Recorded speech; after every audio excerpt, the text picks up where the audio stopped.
how I look at that Ponds game compared to the Marong game is, Ponds got some amazing players, so you kind of got to try and get him out of the game, where I feel like Marong's a bit more like you shut Kelvin down and you can kind of disrupt their play. Jaden, who is the best team in Blacktown Premier League 1? Well, I'm not going to go any further than... You've got even another step to take in your performance. I'm definitely happy with my decision, even though you didn't ask. I don't know, Mark. It was 5-0 within 20 minutes. It just wasn't good enough. We just didn't turn up. What's to say that won't sort of happen again? Because I think the key is keeping a core group of players together. I think the core group of players will stay together, especially if Jeff is staying as head coach. Is there any worry about looking downwards instead of forwards? Not particularly. But we're talking about scans on major things happening. One's on the neck, one's on the lower spine. So there was 2 very bad injuries in that game. So, and yeah, look, I'll probably get into a lot of trouble for this, but I'm going to be honest. Kind of just learnt to expect the unexpected. I mean, we came off, like I said, a 9-0 loss to a 3-3 draw.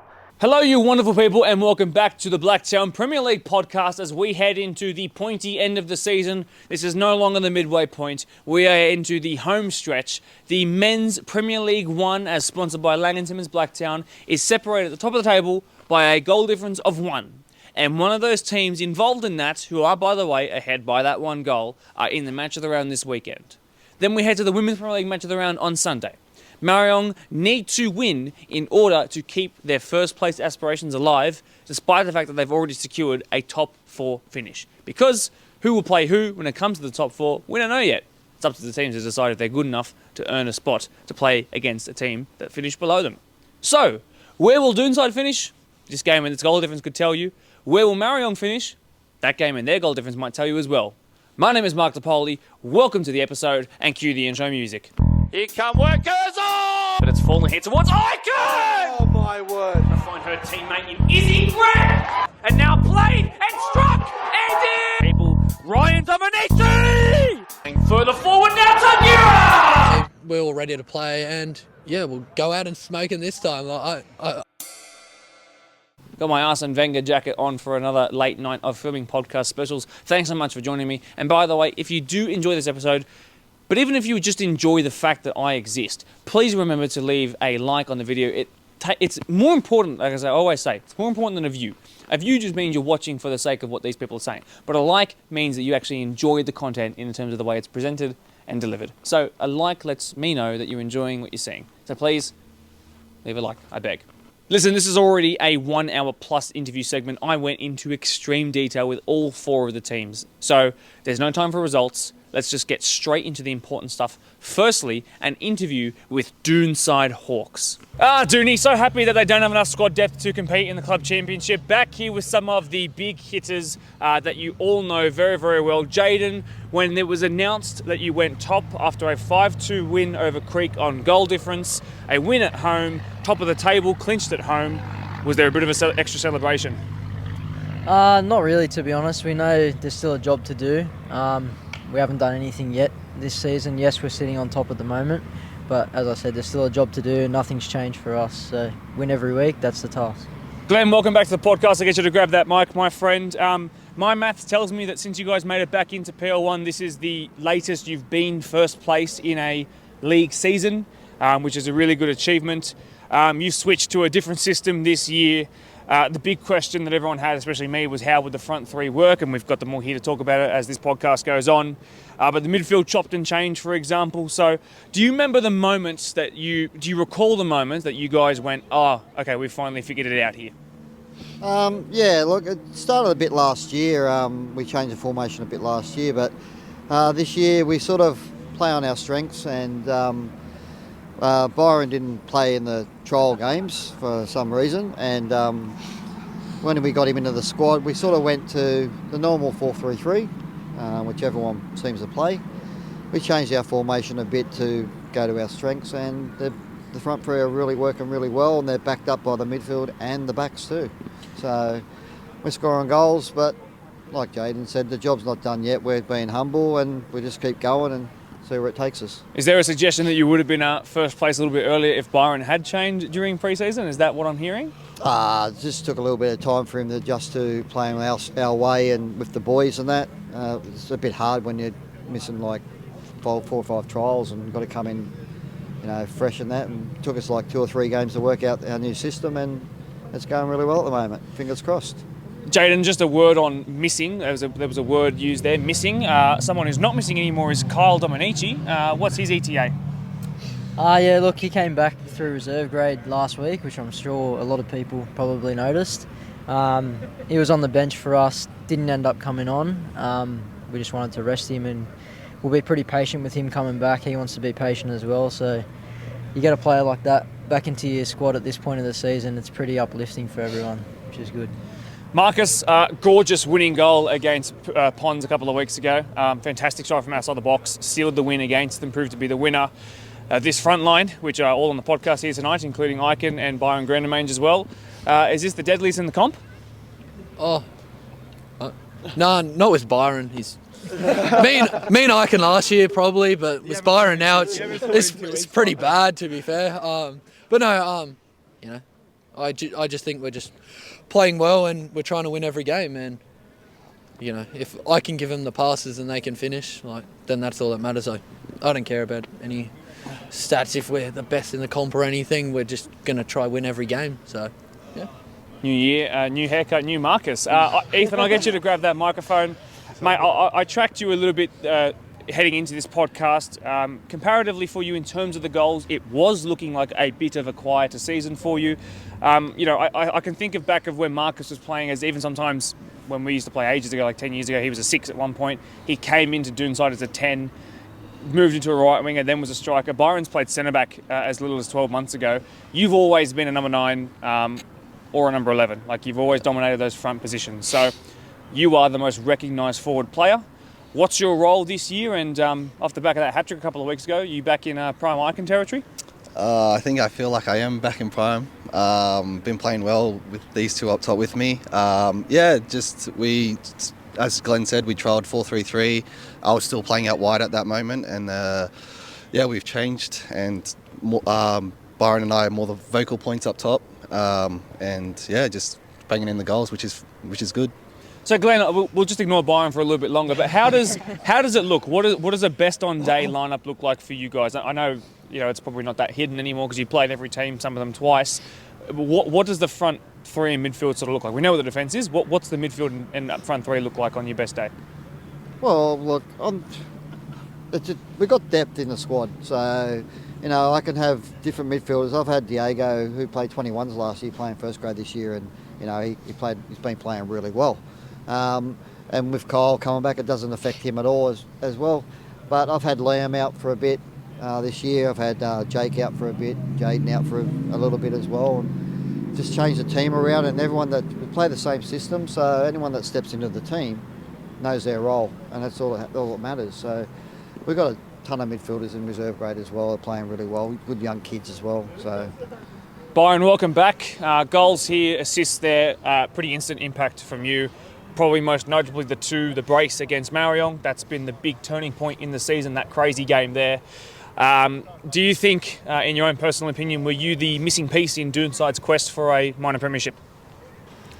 I don't think so. I think I already knew coming to this club that it was a great squad all round. Obviously, I came here because I wanted to win, and I knew there was potential there already. Like you mentioned, the first couple games, not having played trial games, I had to get used to linking with these boys, and once that happened, I think ever since it's just been amazing playing with this group of lads. Especially the front 3, our link up has been outstanding, I think, last few games. I kind of want to delve into that a little bit more. I want to get your opinion first because you're the one who's come in last of the front 3. Yeah.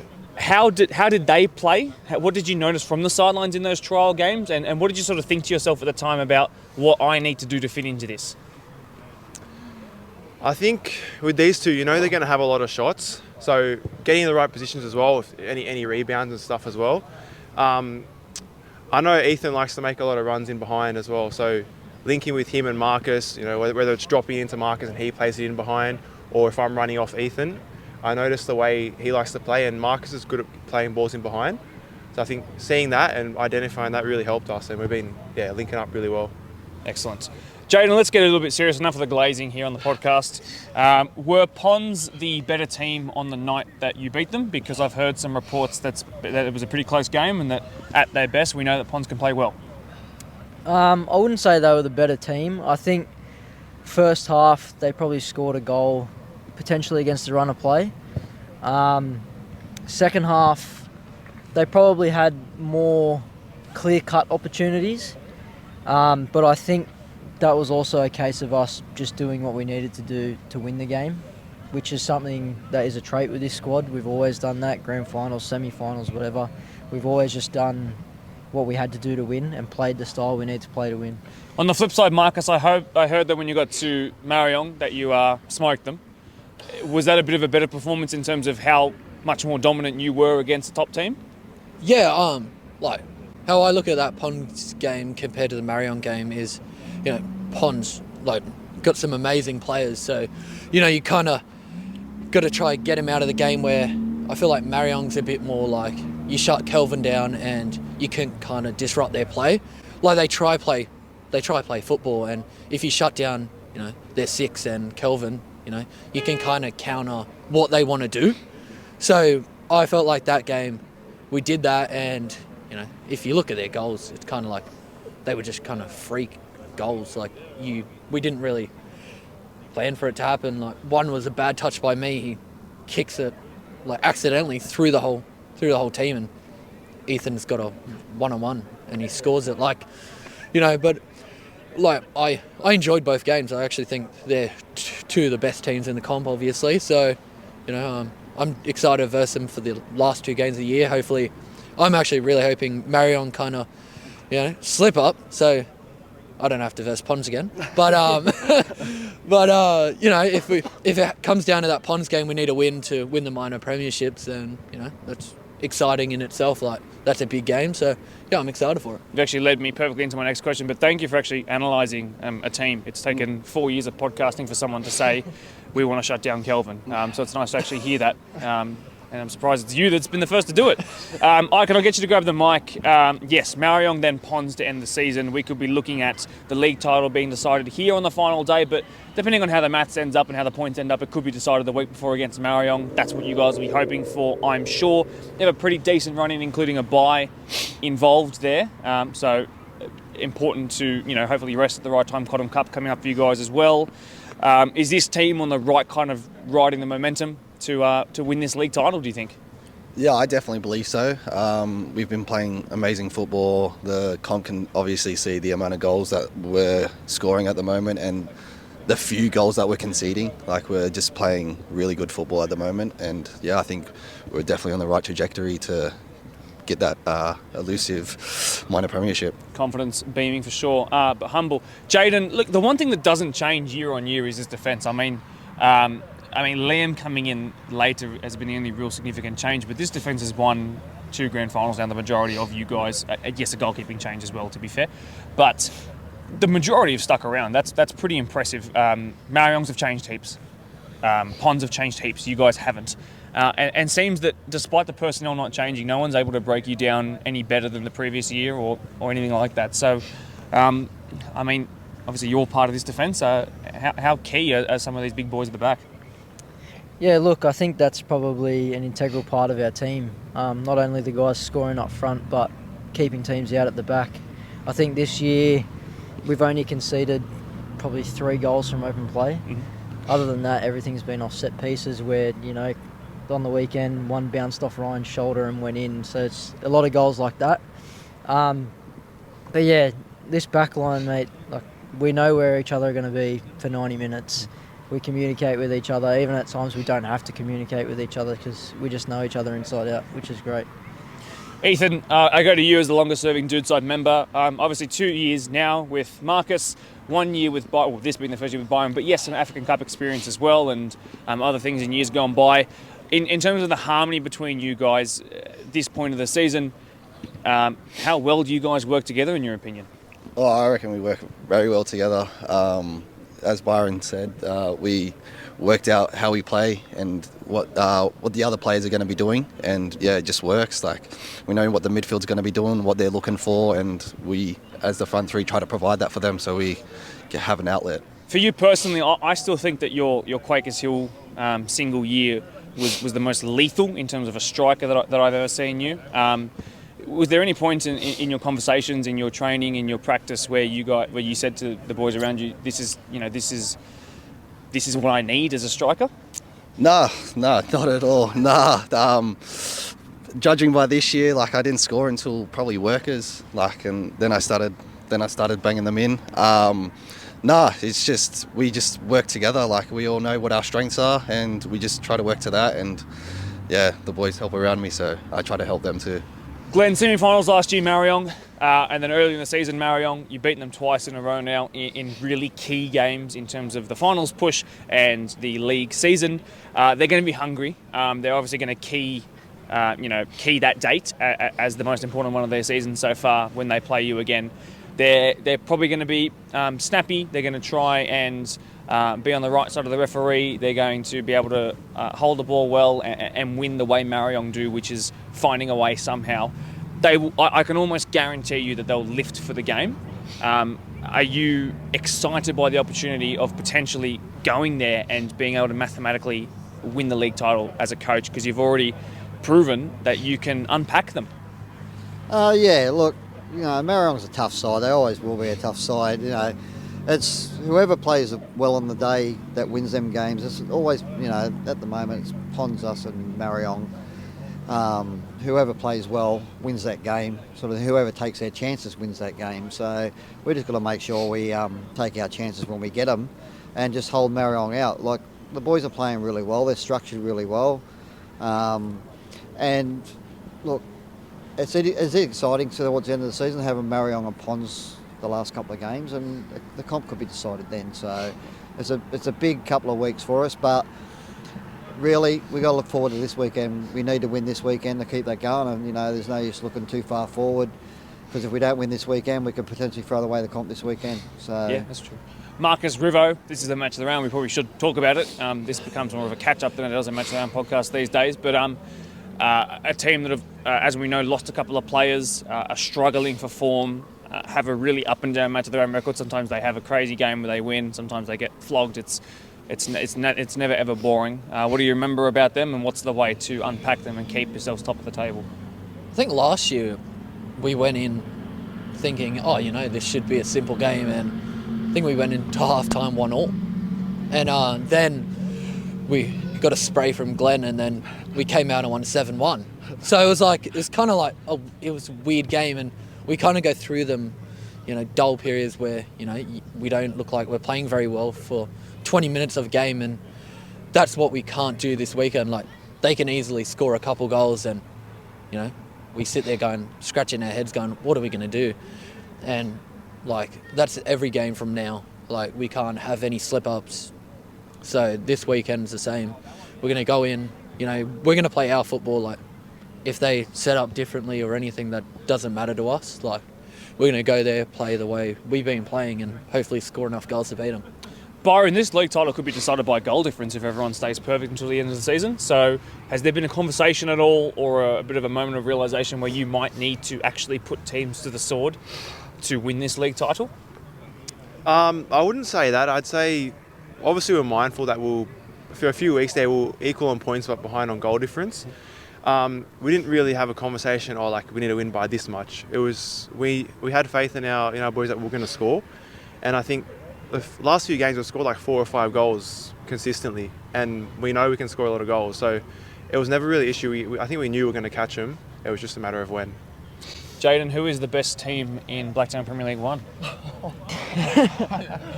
Well, I'm not going to go any further than our team here.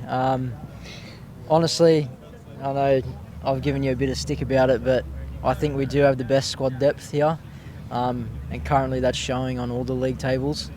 Even with 𝐷𝐿 Cup as well, we're a mixture of 21s, reserve grade, first grade, and we're doing really well in that as well. So yeah, I can't go past our guys here. It's just about doing our job now, and if we do that every week, then we will get that elusive minor premiership. Who would you not want to come up against in a finals match? We'll come up against anyone. Doesn't bother me. Brilliantly said. I will get Marcus to finish this off. Just a quick one. What is your prediction for the rest of the season? Where do you think you guys will end up? I think we'll end up finishing first. Obviously, like why would we not think that like Marong or Pons will come onto this? Well, probably Marong, not Pons. Marong will come on and say the same thing. Like, why would you go into every game thinking, oh, we're not going to finish first? And then obviously, you know, I think it's top four makes it. Well, from your podcast, it's top four everything. Like, we'll go on and hopefully win the grand final. Byron, actually, last one towards you. You took a leap of faith joining this team this year, not just because of the change in environment and going from a Blacktown club to a Blacktown club, but you joined a team where there would be competition for places. I mean, we had conversations about this on the podcast, of course, and about how you wanted to assimilate. I'm not asking if you're happy with your decision, but are you happy with how you've performed, and do you think that you've got even another step to take in your performance? I'm definitely happy with my decision, even though you didn't ask. I think, yeah, like I said, the first couple of games, I was sort of just feeling it out and getting used to it. But since then, like I said, every game, I feel like we're getting better and better. And myself, I think I'm performing better and better every week with this squad. So I'd say bring on the rest of the season. Every question that has been posed of this Dunside team heading into season 2025, they have answered. They are top in all three grades. Squad depth, not a concern at all, and the quality of their first grade, certainly not a concern at all. Their best team in Blacktown on form and on paper so far. Boys, good luck in the match around this weekend, and thanks very much for your time. Thank you. Thank you. By the way, if you like the fact that I gave equal points glaze and critique of Dunside, please do leave a like, because it lets me know that you enjoy the interview style, because I want to I want to hear your feedback on these things. And if you leave a like, I know that you enjoy the way that I handled the team coming in first place right now, who are technically the best team in Blacktown. So, just leave a like, because I'm incredibly handsome and humble. Probably the most humble I've seen Dunside, despite their league position, that I've ever seen. And I thought Marcus really unpacked previous games really well. I thought Jaden spoke a little. It was great to hear from Glenn some of his tactical insights. And Byron and Icon were typical fun, and Byron was his typical self. And that's the best part of these podcasts. We get to see a bit of personality and some character from these guys, and it gives you another reason to watch these games. Riverstone, it's been a weird season for them. I'm going to ask them all the important questions, including could they make finals, and also, could they finish last place in the club championship? Both the possibilities. What will be the reality, though? Only one way to find out, and that's by watching the rest of the season, including this match of the round. Let's go talk to them now. We're here with the ever-entertaining Riverstone boys, who always in a match of the round provide entertainment. And it's great to have them back on for one more match of the round podcast. Let's talk about their most recent feature on. Jeff, thanks for joining us again late after a training session. This is extremely, extremely late. I appreciate it heaps. Tigers 2-0. They were probably the better team that day. I'll let you be the judge of that, though, when you pick up that mic. 2-0 is a scoreline. Obviously, you didn't get a goal on that one. They were defensively pretty solid, which was a bit of a coming-of-age performance for them. Did you feel that you were in that one at any point? Yeah, thanks for having us again, Mark. Third time now been on this thing, so thanks for that. And also congratulations on the Fox Sports appearance. Well done, mate. You're going places. Well, now I have to be really nice, don't I? You do, yeah. The Tigers game, geez, that feels like years ago. Not much to say, really. That was probably the poorest game I've seen us play for a while. We made Tigers look like Barcelona, to be honest. We didn't really touch the ball, didn't do anything with the ball. It just came down to one of those days that, we couldn't really do much, and they peppered us. And full credit to them. They played a good system, and they were much fitter and stronger than us, and we just didn't turn up. Simple as that. Speaking of the players, we're joined by Mr. Bonani as well as Mr. Rodriguez here tonight. Those guys are joining us for the first time, and Aaron Thomas is going to talk to us about the game that followed the Tigers match of the round. Understandably, heads were down against Workers, but the scoreline was not a great one. Workers just seemed to be a team that Rivo have struggled against in years gone by. Can you explain, what went so wrong that day? I don't know, Mark. It was 5-0 within 20 minutes. It just wasn't good enough. We just didn't turn up. They weren't. The goals were. Next question. One thing I tend to ask teams, Jeff, is what went wrong in a game, and people will go, we weren't hungry enough that day. And something I've actually posed to the Marong girls, which will be watched later after this, is that I kind of question them on what hunger is. So what does it mean to not be hungry enough for a game? Is that something that you sort of observed, that hunger phrase? Because it seems like 6-1, you guys aren't a 6-1 worst team. You guys are better than that. So what did you feel went wrong that led to that scoreline? I think it's probably the story of our season. I think our season's been it's probably been in moments. We've led 5 goals in 12 minutes. We've let 3 goals in 6 minutes, another match of the round. So I think we've played really good football, but it's just those moments that other teams always get. Similar to the weekend against Marong. It was 0-0 half time. We're playing good, but they take those moments. We're still a new squad. We're still relatively new.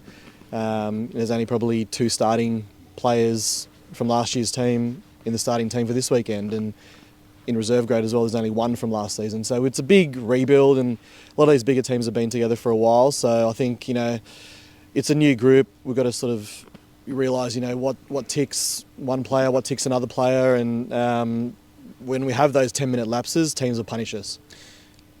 Luca, welcome to the podcast. I'll get you to grab that microphone if you could over there.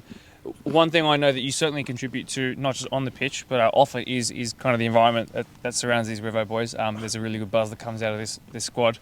I know you have a lot of experience with Norwest as well, so you know some of the comp from other places. Tell me about what you've enjoyed coming into this Rivo team this year, and I think we're sort of looking at maybe finals being a next year sort of target, but about what you're excited for in terms of the future.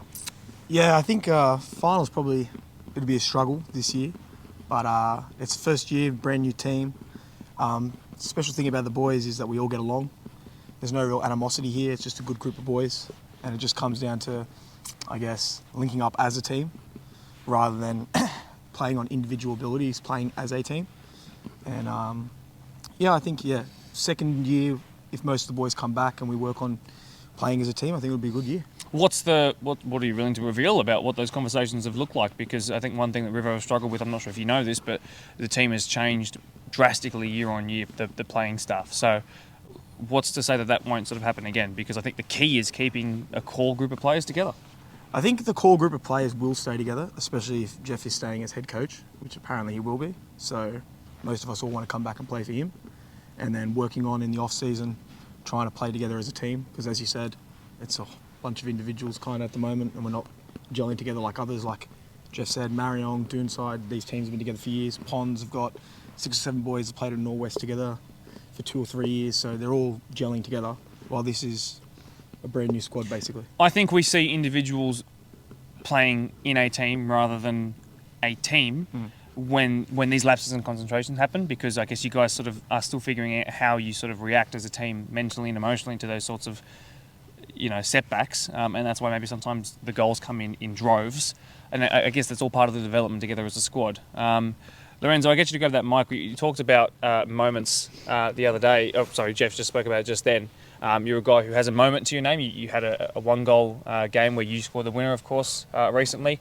You're someone who has now proven that you can bring moments. So a game against Dunside, considering how good they are, will have to be won in a moment. So is the team aware that you might have to sit back a little bit and then hope that you can win something on the counter potentially? Yeah, that's a great point. I think this comp especially, any team can win at any point, basically. You see it in the professional scene, like bottom teams beat top teams. But definitely it comes down to whoever turns up on the day. So in terms of tactics, the way we approach the game, I guess we approach it the same way we approach all other games. We just kind of play week by week, and we just want to work on our own individual games, make sure that we do our jobs, that we work collectively. But I wouldn't say like our tactics have changed in any sense coming to Dunside. Like, we're not going to sit back, and we're not going to change and go forward. We're aware that any team can win. We're going to have a game on our hands, certainly. Usually I would go to coaches for this, but the person who scored a pretty critical goal up against Quakers Juniors after that Workers game was Nick George. He's no longer part of the squad. Aaron, can I actually get you to grab that mic on behalf of as a leadership figure in this team. Any word on that from you? Nicky's got plenty of time for Nicky. He's a good boy. He's moved. He's jumped over to Ponds, which is good. Wish him well. Got plenty of time for him. But he's made the move, and we look forward to versing him. Jeff, that game against Quakers was so important. I mean, to come off the back of a match of the round loss that you said shouldn't have gone the way it did, to then have that Workers game, 2-1 against a Quakers team who are capable of some really good football.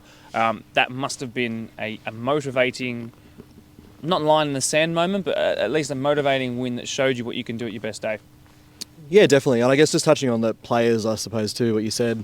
Look, players come and go all the time, and respectfully don't want to speak for anyone else as well. So people move for whatever reason, and that's completely fine. We've had players come to our team from different clubs as well. So, respectfully, Ed wouldn't want to say anything on behalf of someone else, and we wish them all the best. So that's fine. But, look, on the Quakers game, it was a must-win. We sort of treat every game as a must-win, and maybe change our mindset a little bit now moving forward, where we're not worried about finishing third, fourth, fifth, last. We're just worried about each game. So I think this weekend's probably a similar thing. We just need to focus on what we need to do, take week by week, and whatever happens, happens. We're still not out of semi-finals, but we're not massively focused on that now. We're just focused on each game, playing better, working as a group, getting the individuals playing as a whole as well. And I think if we just focus on the little things, we should be able to do the big things right. Lorenzo, is there a chance that you sort of take the handbrake off in a sense, because now that finals it's not mathematically an impossibility, but it probably is out of reach. Do you think there's a chance that the team will go, okay, well now we can actually not have to put any pressure on ourselves, and maybe we'll actually play some even better football? Is that a possibility, you think? I think that's very much a possibility. I think that's what happened on the weekend against Marong. Talking to some of the boys, some of our results are very discouraging and demotivating at times. Coming into the Marong game, it was a different sense to when we faced them the first time. I know some of the boys, when I was speaking to them, it was more of a, if the results go away, it's not the end of the world. We're not chasing that top four. We're just here to enjoy our football. There's only a limited amount of games left for the rest of the year, and then we have to wait a whole year, so we don't want to be doom and gloomy over whatever the result is. Luca, to be up 1-0 over Marong at half-time, you certainly kicked them into gear, because now the league title seems that we decided on goal difference, which is just ridiculous. What went so right in that first half, and what started to potentially unravel in that second half, in your opinion? Wasn't there. No. Well, that doesn't help. No, so it was 0-0 at half-time. Okay, but you had the first goal. Forgive me. Yep. No. They went up. So, hang on. Okay. So, now I need to restart. No, you're good. So Dribble's wrong. Okay. Oh, so we can cut and then they went. So you come into a game against Marong. You're tied 0 at half time. There's then 4 goals scored in the second half. 3 their way, 1 yours. Which is a complex way of saying you lost 3-1. Sorry. And it was interesting to see that you guys were in at 0 half time, which obviously for Marong, with this goal difference thing happening at the top of the table, was interesting, and it kicked him into gear. So what were you doing that was keeping the equal league leaders frustrated up until the halfway point? I think it was a combination of us and them. I think they changed formation at halftime.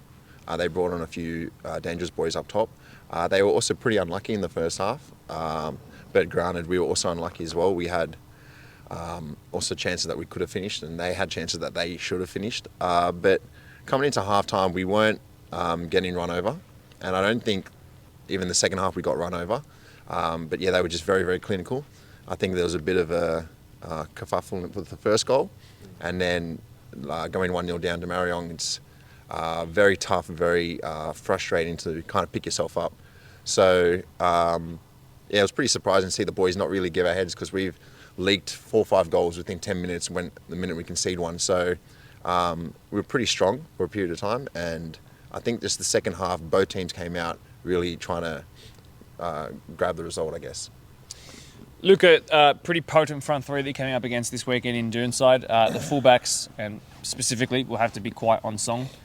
That's where a lot of their play comes through, in my opinion, and a lot of where their goals come from. So you on one side, I would imagine Chris on the other. You have to be really on song. So are you motivated for the chance to, on camera, put in a really good performance against a really good team? It'd be nice to be good on camera for the first time this year. But I think we We played a couple of weeks ago against Eastern Creek and kept a solid block line with a team that plays majority over the top using their fast wingers and their fast striker. And if we adapt the same sort of gameplay, we believe that we can hold them to a scoreless or pinch a goal in the late quarter of the game and see what happens. Aaron Thomas, off the back of the question I asked you previously about player exodus, I just wanted to sort of touch on and give you the opportunity to speak as one of the people who has cemented himself as a starter in first grade. To those who are watching this thinking about potentially joining or wanting to come and trial for Riverstone next year, obviously I wanted to give you the chance to sort of turn away from that exit, and this is your chance to say this is why you should be part of the Rivo project. So so everyone hears it, what is the Rivo project, and what's the plan going forward? It's a great question, mate. I think the first thing is we haven't had stability over the last few years. We've had coaches come and go, and the real shift and change was Jeff and Maddie in Resi's. It's just been a massive uplift. Us as a bunch of boys, we've had some rough weeks, but we've still turn up to training. The boys are still here. We're still ripping in. It just hasn't gone our way at times this year, which is just frustrating.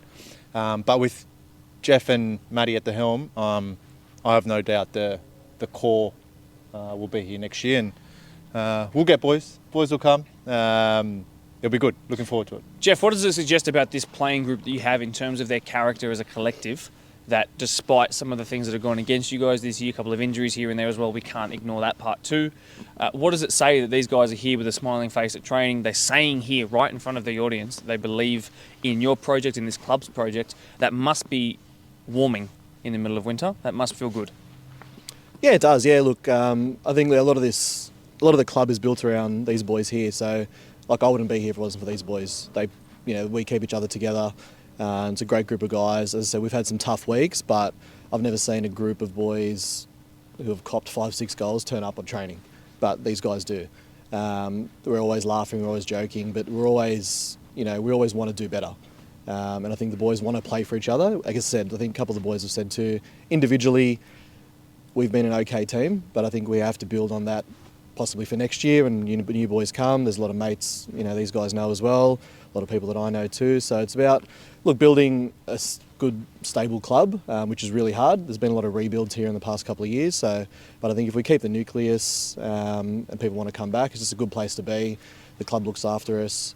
Shane does a really good job. And if we can scrape into semis, resis or first grade, that will obviously attract some players too. But there's an online application you can fill out anyway if you want to join the club too. So. And it's a good pitch. Yeah, it's a good pitch. It's a good pitch. Always gets cold too. And it'll be display on this weekend. Luca, a couple final questions. Obviously, finals is not out of the picture, but being brutally honest, last place in club championship is not out of the picture. Tigers are improving. Polonia are good on their day, as a match of the round might display, for example. So, is there any worry about looking downwards instead of forwards? Not particularly. I think the bottom teams won't overtake us if we improve. I don't know. If we improve a little bit, I don't think they should overtake us really. Okay. It should be okay. Jeff, I might give you the chance to follow up on that. I reckon you could probably give an even heartier answer. Yeah, look, I guess as a ladder, you're always looking up and down. I suppose, if we don't take moments, I guess, in the coming weeks, you never know. But I think, we just have to focus on Dunside this week. That's all we're worried about. And I think last round 18, if 6 o'clock we finish and we're last, then we're last. If we're in fourth, we're in fourth. That's the thing we have to look at it. So we don't want to put too much pressure on ourselves. We just want to go out there, play football, have fun, and hopefully that gets the results, and hopefully other results go our way as well. I think, Aaron, it shows that the fact that you can beat Quakers juniors who suggest on the table that are better than Polonia and are better than Tigers, for example, shows that, again, what you guys are capable of on your best day. But then 2 match of the round losses probably influences me, who's now talking to you about another match of the round. So it's tough because my sample size is completely different to what the rest of is happening in your season. So forgive me if that's maybe overtaking, but what, in your opinion, is that sort of missing besides we talked about focus in a couple of podcasts now, but what is this missing link that could separate you between now and the end of the season from any sorts of worries or concerns about going down? Yeah, look, you're right. If you look at some of the results, you need to ask those questions, and we haven't had the answers on those games. But if I go back to the Dunside game, it was 1-0. They scored, I think, the 10th minute, and then they scored in the 95th, and we had chances against them. Not to say they didn't have chances, but we've really they scored 2 bombs against us. It's we've said the same thing over the last few podcasts, but there's still, again, we'll focus on this week. We'll get the results we need. We'll be fine. Okay, Luca. Last question. I trust you to back it up this time. It's well known now that you've frustrated top teams. It's well known now that you guys play a really good brand of football, and it's also known that sometimes I think when you're playing a team who's not towards the top of the table, maybe you drop a little bit to their level. This is a match of the round game, which we've always do something fun in, and it's against Dunside, who history suggests maybe you'll lift your socks up for. So, is there a feeling around? Last question. Feeling around the boys at the moment that there might just be something special coming out of this one. Yeah, actually, we were talking about it tonight, that we think we will be quite solid against them, because we do play better against the top teams, and then we drop off against the bottom teams, get complacent and comfortable, and don't play quite as well. But I think going off the result, like Aaron said last time, the way we played against them, not as strong as a team, players out, suspensions with Jacko, stuff like that. It was a different squad, and we gave it to them to about the 90th minute, and then it was obviously gone after that. But I think this weekend will be different. A few new boys, see what happens. Rivo certainly capable of springing a shock, and what a great time it will be to do in terms of the league title race, but for themselves as well, as they look to keep tabs towards that top 4. It is certainly a possibility. It's about if they can lift their socks up more consistently. We know what these guys can do at their best, and it's about what version of Rivo will turn up. But it sounds like they are motivated to bring their best version, which is exceptional to hear. Boys, thanks so much for bracing the late night and the cold for being here. I really, really do appreciate it. No, thanks, bro. They're a really good hoot, those guys. I really enjoy interviewing them. Jeff answers really well. The boys are quite funny. Lorenzo was a standout tonight. I thought he answered himself and handled himself really, really well, and I will certainly have him back on the podcast. I'd have all those guys back on, but Lorenzo, I thought was a star. And let's keep that good momentum on. I think they're going to give us a really good match of the round. Women's Premier League. Let's start, by the way, with Marong.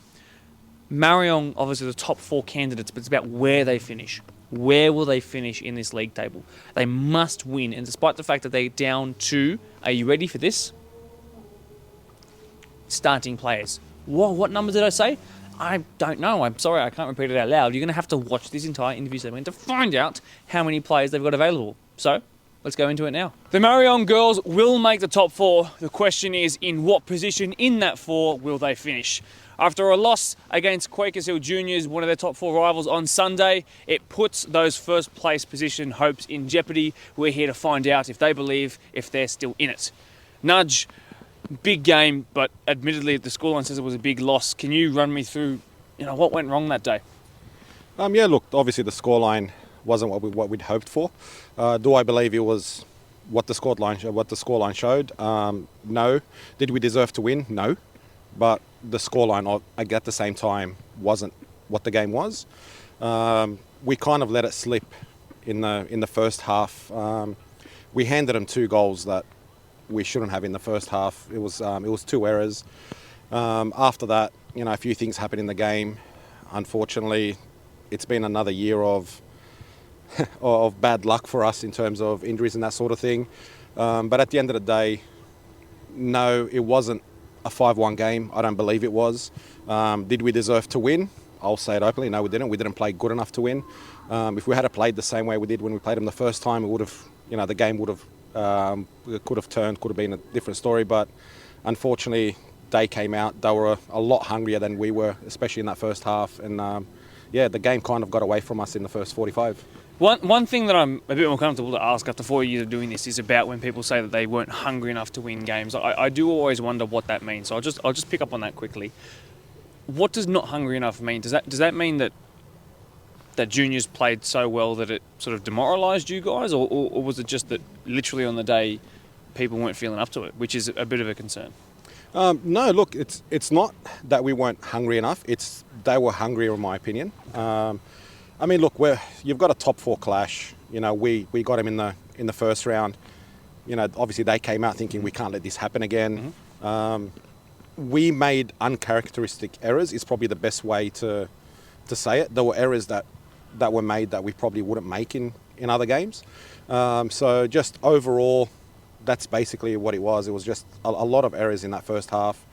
You know, they pounced on them. They took their chances, the chances that they had, and then we were just playing catch up after the first half. Now, I appreciate you letting me ask this, but I know you haven't come out of the game unscathed. There's been a couple of injuries that have happened, so before Ropes get too excited about this, I'll let you control. What are you willing to reveal about the state of your 11? Look, we've got. I mean, there's nothing to hide. You know, I kind of made a big fuss over our schedule earlier on in the year where we were given, 4 games in the space of 9 days and came out with 2 or 3 injuries from that. Some of those girls have not come back yet. I mean, we've got potentially Alicia, who'll come back, who's had her first training session Tuesday, I think it was. She went back today for a little more treatment, so we won't see her till the back end of the season. And there was 2 really bad injuries in that game. Both players, I mean, for the sake of those players, I'm not going to say too much, but we're talking about scans on major things happening. You know, one's on the neck, one's on the lower spine. So there was 2 very bad injuries in that game. So, and yeah, look, I'll probably get into a lot of trouble for this, but I'm going to be honest. A different referee would have had a bit of control over that game, because some of those hits, and to be honest with you, considering how bad those 2 injuries were, not one was even called a foul. I was actually carded for having a go at the ref for one of them. You know, a player gets elbowed in the neck, lands head first into the ground, and then a goal kick gets awarded. So it was just lack of control, and it led to some unfortunate things. Bella, sounds like it was welcome back to the podcast, by the way. Thank you so much. Sounds like it was a funny old day in terms of how it ended and maybe how the game was played by both teams. How did the girls feel coming out of it in terms of not necessarily the scoreline, but perhaps the performance and the flow of the game? I mean, so the scoreline, we were obviously disappointed, but I think we all knew we could play a lot better, especially comparing it to our first game against Quakers. They are a strong side, so there's no denying that, but we did beat them in the first round, so it was just a bit disappointing reflecting on both games. But, you can't win them all. And I just want to talk about the record since playing them in the first game. You've played 2 other top 4 teams since then. You've lost to Holroyd, now lost to Quakers Juniors. There are 2 more top 4 games to go. Kellyville Colts is one of them at Holroyd again.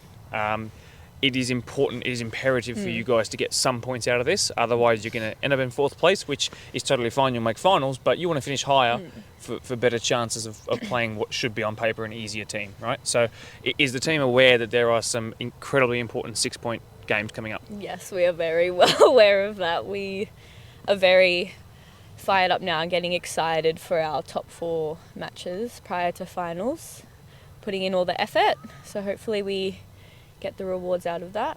Okay. Yeah. Brianna, welcome to the podcast. Sorry to make you wait so long to make your official debut, but welcome and thank you for being here, embracing the cold. You actually scored against Holroyd. I wanted to keep speaking about these games. You scored a very late goal in that one, but I hate to be the bearer of bad news. Obviously, that game didn't end up going your way. You scored what should have been the last goal of the game in the 90th odd minute. They score. Sarah then scores a banging free kick from 30 odd yards out. To be in the game for so long, then finally get your goal and then have that taken off you in the span of a couple of minutes is one way to send your emotions into a spin. I know when I saw it, I was took my breath away. How did the girls sort of feel after that one? Because that's not easy. Yeah, we were quite deflated. Like, it was such a good game. Like, we played so amazing, especially with a new formation and everything like that. So yeah, it was quite deflating, but we still had our heads up really high. We were like, we know we can get them next time. And it was it was my first goal for the team, so I was very excited. So I was excited to get us up and at least getting a draw. So it was pretty sad getting the goal against us, but yeah, we're ready for the next game against them. You're someone who has played in a lot of different positions over your time playing live streamed football. With the injury crisis, it seems, that has been revealed to the podcast tonight, someone like you is going to be relied upon to do a bit more utility work. Is that something you actually enjoy, being available all the time to play any position? Yeah, I actually don't mind being able to rotate from defence, the midfield, up front, on the wing. I've actually been playing more in the midfield, which I've really enjoyed. I've actually felt the most comfortable in that position lately. So with a lot of the injuries, I'm probably going to be the one holding down the fort most of the time. So we'll just, fingers crossed, heads up high, and we'll get the game going and everything like that. Bella, my guess is that your job is to step into the role of somebody who scored a lot of goals last time you played ropes. You're a natural striker yourself. I know you've played 10 points this season. Are you ready to face the fact that you're going to be relied upon to score a lot of the goals this week, and that's going to have to be a bit of a throwback to sort of your younger days, I guess? Yeah, well, they're very big shoes to fill, as we all know. But yeah, we'll see what happens. We've got a very high rate of people scoring in our team anyway, so we've got a very attack-heavy team. So not too stressed, but we all work well together at the front. Ropes have played some really good games against top teams this year. They've also been humbled pretty badly by some top 4 teams. There's a 9-2 thrown in, but then they draw 3-3 with Holroyd in the match of the round. So what have you guys discussed about Ropes this weekend, about sort of the threats that they can pose? They have a lot of goal scorers themselves. What can you reveal about the setup against a team that can score a lot? Well, we haven't really discussed. We're not going to really change anything to verse Ropes, to be honest, because our formation has been working so well throughout the competition, so there isn't changes. Obviously, we've got different places to fill due to injuries and other reasons, but otherwise formation is going to stay pretty the same. Well, that's all I'm aware of anyway. I haven't heard anything from Naji. Naji, speaking of you, 0-0 with Cleveland Colts, I want to talk about that one. Who was the better team that day? Look, defensively, our girls did a brilliant job. They did have a couple of chances, but so did we. I mean, Abby had a couple of chances herself, and she was actually telling me she was disappointed after the game because she would have put those away any other day, any other game. In terms of possession, I'll openly admit they definitely had more possession than us, but structural integrity in the back, I think we held them out really well. And that game, look, formation-wise, we have moved a few things around. I think we've kind of found something. Look, eight players in this team are brand new, so it took the pre-season tournament kind of tested the girls out, see where they're going to play. A game like, we actually changed the formation after the Kellerville game. We changed it for Holroyd, and that worked extremely well, and we've kind of stuck with it ever since. Different variations of it, but stuck with it ever since. But look, to say that we were the better team, I think, I'll give them 60 to 65% possession in that game. So they did kind of hold on to it a little bit better than us, but at the same time, they did struggle to break down the back line. Bree, you guys have a great match of the round record. You've beat Quakers Juniors 3-2. You then went and smacked Norwest, I think, by double digits. That was a pretty damning day from Francesco Reserve. You want to take that momentum on these camera games into this one. You also need to be aware that these teams around you in the top 4 are not likely to slip up. So, is there any pressure on you guys to perform, or do you see this as another opportunity on camera to put some goals on?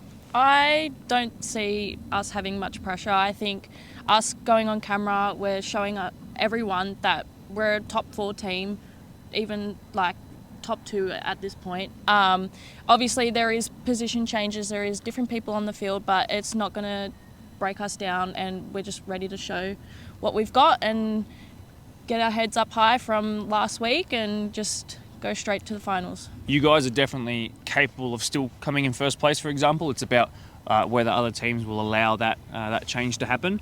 Do you believe that this squad, even with some of the injuries that we talked about, do you believe that this squad is capable of mounting a late season title charge? Is that a possibility? Yeah, 100%. What makes you sort of believe that?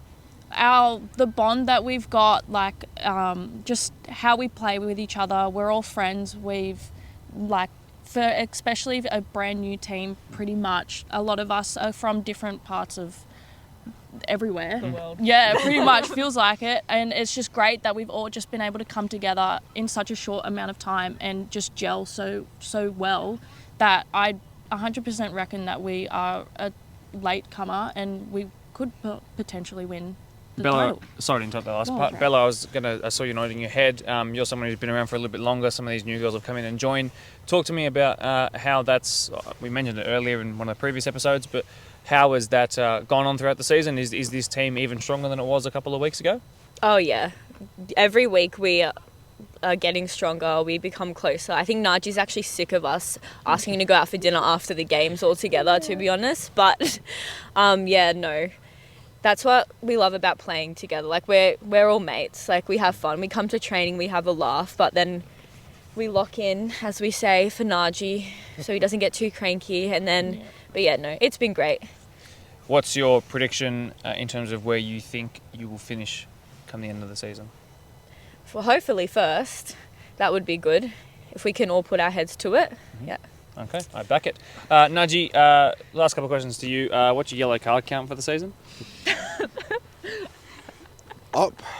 I'm probably the most surprised person of the lot, but I think it's my first. There you go. Wow, congratulations. Yeah, I know. I made it through. Well, let's not jinx it, but yeah, that was my first on the weekend. You're never going to convince me that it was deserved, considering what happened, but yeah. Leave a like for Naji to not get red carded this season, ladies and gentlemen. Naji, last one, I just want to extend on that prediction. Is this team capable of finishing first, and could they? Look, the team itself is definitely capable of finishing first. It's just going to depend on what help we're going to get from below us, from the 21s, especially availability wise. But let me butt in there. If they're watching this right now, for example, what's the call to action for your 21s to step up and be WPL players? This is your chance to give them a bit of a motivation, I guess. Oh, look, that team's got more than enough talent to fill the positions we need them, where we need them to. You know, the majority of that team, or a good chunk of it, about at least 10 players in that team, were back-to-back grand finalists in the under 21s comp. You know, lost 1 year, I think it was 1-0, then won the next year 1-0. So they've got the ability to help us out. This week is going to be one that we're going to lean on them. You know, the girls just trained together. Yeah, I mean, it doesn't really matter if we announce it or not. We're going into this game with 9 players, so we're looking at 6 of those girls. And after this game, for the next, I think, 4 weeks, we're going to have 10, 11 if we're lucky with all the injuries. So those girls are going to get their chance. And there are girls in there that I would take in this team in a heartbeat, but you don't want to break up that the friendship and what they've got in there. It's been revealed. There you go. Rope's watching this right now. Your contingency plan for 𝐆𝐎𝐀𝐋 was to put someone on her. Is there someone to stop Stephanie Martin, who's scored 3 goals in a game, 4 goals in a game, plenty of times this season? Oh, look, Steph. You know, I can only go by the live streams that I've watched. You know, she's got pace. She's calm on the ball. She's got the finish. So, in terms of a plan, we'll work out on something, and it's all going to depend on. I mean, I can't really work on anything at the moment till the girls that we spoke to tonight from the 21s to see which 5 or 6 I'm able to get and where they play before we put something out there. You know, games like this, yeah, we've had a formation that's worked so well for the last 8 weeks. It might need to change based on the bodies we have, because our players, like my girls, the ones from the Prem team, there'll be a few of them playing out of position. They've already been warned. Like, you know, we've got 6 girls out, so there's positions to fill. Physically down, but not out of it, and certainly will finish in the top 4. The question is where and who would they play in week 1 of the finals? Well, we'll get an indication of how those games might look when they play up against 2 of those teams heading into their final games of the season. Bella, Buchanan, and thank you very much to Nudgy for being here tonight and embracing the cold, and best of luck on the weekend. Thank you. 9 starting players. Are you kidding me? 9 starting players? This is a crisis. This isn't just like 12 players and Mersey's coming up to fill out the bench. This is a proper crisis. We're going to see what 21's depth they have and the quality of that depth, and let's see what these girls that do fill out the WPL, tagline, are they good enough to stand up in the face of adversity? And what a team to do it against, a Blacktown derby. I'm really excited. I hope it's a great match. I think it will be. Ropes Crossing have had a maiden WPL season to remember, absolutely by far. It's been super impressive. Stephanie Martin, by the way, continues to bang in goals. We're about to chat to 2 of their players, including their captain as well, and to Adam Hardis. Let's get into it right now. Ropes Crossing have had a stellar maiden season in the WPL. In fact, it's been quite the sight to behold, watching them do good things in the match of the round games this season. Sam Collins rejoins us on the podcast, as well as Adam Hardis, the coach, and Beth Rodriguez joins for the first time, girls. And Adam, thanks very much for joining us here tonight. Adam, you have the mic. Let's start with you. Looking at the table, there's a Rouse Hill-shaped team above you. That is the spot sitting outside of the finals right now. Considering that there's a bit of a gap between the top 4 and sort of everybody else, as a maiden campaign, is that where you want to finish, in that spot right outside?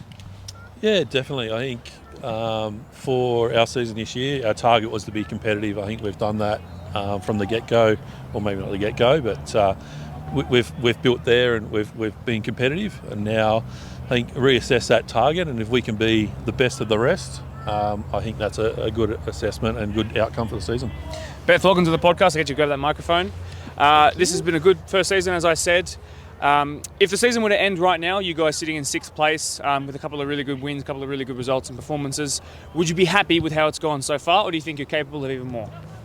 Yeah, look, I mean, I think all the girls could probably feel the same, that we've been doing a lot better this second half of the season. We had a bit of a rough start here and there, but we have been doing really well, and I think that for the most part we'd be happy, but there's always room for improvement, I think. Then we're always looking to do a little bit better. Excellent. Sam, welcome back. Good to have you back on. Centre back, striker through the spine of the team. You've played everywhere. You've been helpful in every position you've played in this season. Just as a quick one, if you're willing to reveal, what's your favourite, what's your preference, and what do you excel at? I do prefer the middle.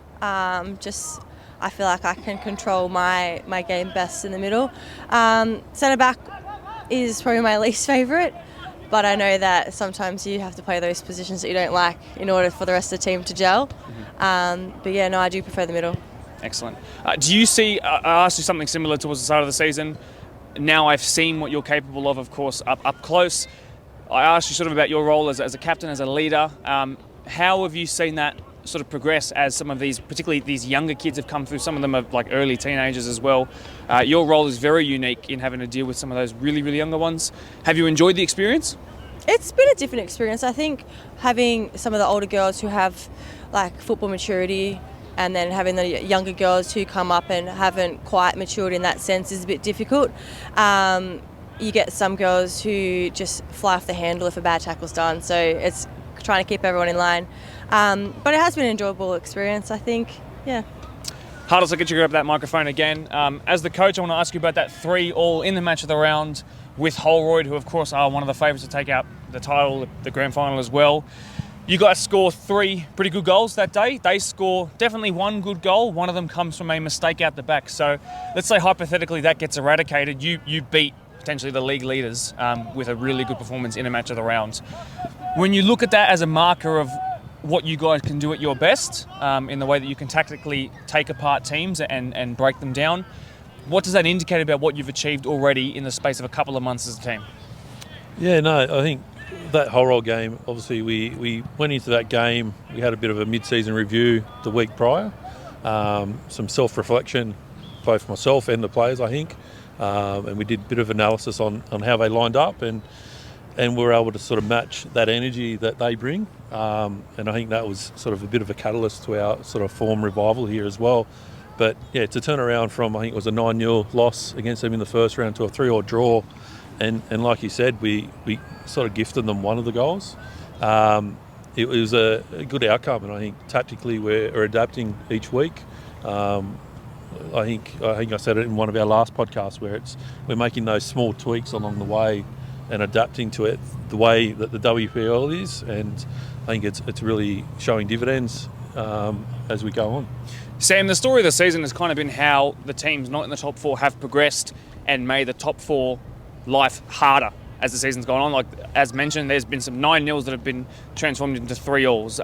Tigers, for example, who were on here last week, have gone from being battered 11-0 to now having really close scorelines. It's been a season of progression for these teams that are establishing themselves. How far in terms of where you are right now, and if you played yourself, as in played ropes, a ghost version of yourself in round one, how far do you reckon you've come since then? I know it's a strange question, but how much would you beat that team by, for example? We've come leaps and bounds. Just to show you from the weekend's game where we lost 3-0 against Parkley, then we've come back and beat them 11-2. Just goes to show that our communication on the field's better, our structure's a bit better. We've learnt the way that Adam prefers to play. I think to begin the season we were a bit hesitant on the way that Adam likes to set up his formation, and we were all in a bit of self-doubt whether us as a team can perform the best that we can in that role. And I think that as the season's progressed, we've had confidence of players come out.